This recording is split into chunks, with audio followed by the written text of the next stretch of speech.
नमस्कार।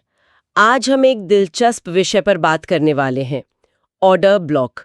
ये शब्द ट्रेडिंग की दुनिया में काफी सुना जाता है, खासकर जब इंस्टीट्यूशनल ट्रेडिंग की बात होती है। जी हाँ। पर शायद इसे ठीक से समझा नहीं गया है कई बार। हमें जो जानकारी मिली है वो बताती है कि इसे समझना ट्रेडर्स के लिए काफी फायदेमंद हो सकता है। तो आज कोशिश करते हैं इसे आसान बनाने की। बिल्कुल, ये काफी जरूरी कॉन्सेप्ट है समझने के लिए। तो शुरुआत करते हैं एकदम बेसिक से। ये ऑर्डर ब्लॉक आखिर हैं क्या? मतलब कहाँ से आते हैं ये चार्ट पे? हाँ, तो देखिए, जो सामग्री हमें मिली है वो बताती है कि ये चार्ट पे ना कुछ खास प्राइस जोन होते हैं। अच्छा। हाँ, वो इलाके जहाँ बड़े वित्तीय संस्थान, जैसे हम बात करते हैं FIIs की, फॉरेन इंस्टीट्यूशनल इन्वेस्टर्स, या फिर DIS, डोमेस्टिक इंस्टीट्यूशनल इन्वेस्टर्स। हाँ हाँ, बड़े वाले प्लेयर्स। बिल्कुल, वो लोग जहाँ भारी मात्रा में, मतलब बल्क में खरीद या बिक्री के ऑर्डर्स डालते हैं। आप समझ लीजिए कि ये एक तरह से बाजार चलाने वाले जो बड़े खिलाड़ी हैं ना, उनके छोड़े हुए कदमों के निशान जैसे हैं। अच्छा, तो मतलब ये सिर्फ नॉर्मल सपोर्ट या रेजिस्टेंस लेवल जैसे नहीं है, इनमें कुछ अलग है? हाँ बिल्कुल, इनमें खास बात यह है कि ये सिर्फ एक लाइन या एक लेवल नहीं है, ये जोन है।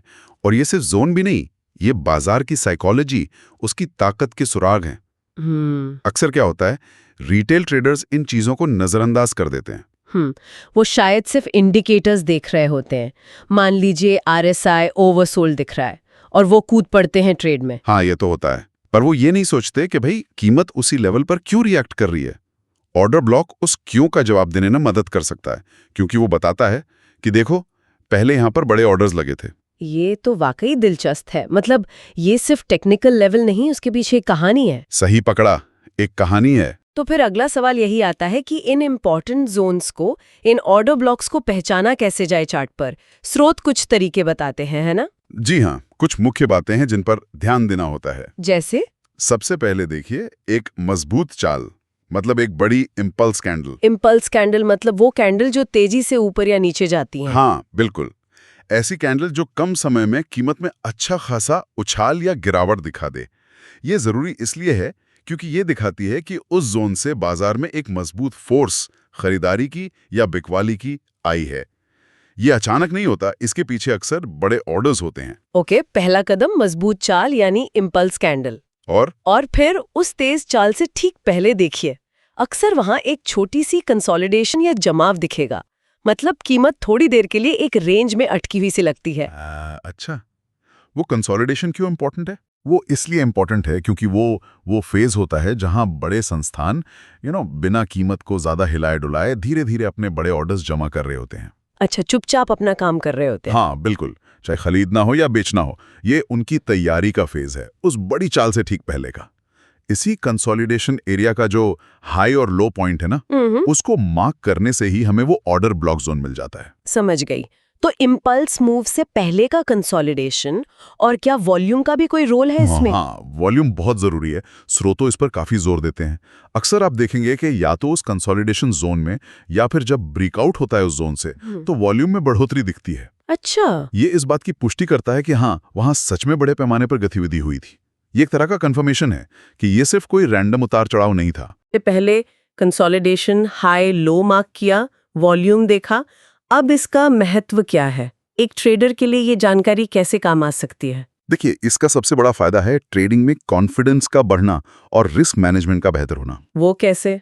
जब आप पहचान लेते हैं कि कोई प्राइस लेवल, मान लीजिए एक पुराना ऑर्डर ब्लॉक है, तो वहां पर ट्रेड लेने का आपका फैसला सिर्फ किसी इंडिकेटर या अंदाजे पर आधारित नहीं होता। वो इस जानकारी पर आधारित होता है कि देखो, पहले भी बड़े खिलाड़ियों ने इस लेवल को महत्वपूर्ण माना था और यहां एक्शन लिया था।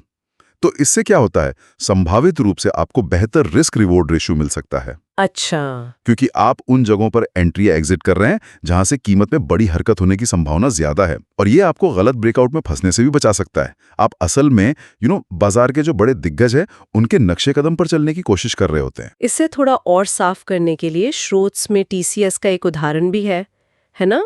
एक काल्पनिक उदाहरण। जी हाँ, एक उदाहरण दिया गया है।